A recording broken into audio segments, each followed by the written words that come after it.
কোনটা তোমার মোবাইল? কোনটা? ঠিক আছে ভাই, ভোট তো দিয়েছো? হ্যাঁ, ঠিক আছে। আসলেও ভাইজান হচ্ছে আমার যারা শুভাকাঙ্ক্ষী, আমার যারা ভোটার, বড় ভাই, বন্ধু বান্ধব, সবাই আমাকে ভালোবেসে তাদের ভোটটা আমাকে দিবে। পাশাপাশি হচ্ছে তারা আমাকে মানে তাদের যে সম্বলগুলো আছে মানে নিশ্চয়তার সাথে আমার কাছে রেখে গেছে, যাতে যেন তারা মানে আমাকে ভোট দিয়ে আমাকে সন্তুষ্ট রাখতে পারে। এইটুকু নিশ্চয়তা আমার কাছে দিয়ে গেছে।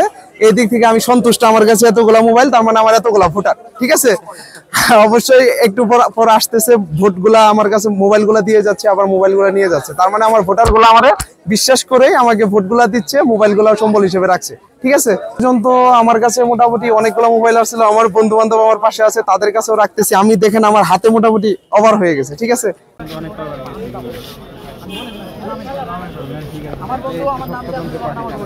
আসলে হল সংসদে যেহেতু নির্বাচন, এই নির্বাচনের সময় ভিতরে মোবাইল নিয়ে যাওয়াটা নিষেধ।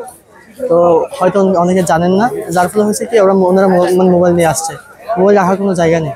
তো আমি প্রার্থী হিসেবে ওনাদেরকে সাহায্য করতেছি, ওনারা যাচ্ছে মোবাইল আমাকে দিয়ে, এটাই আর কি।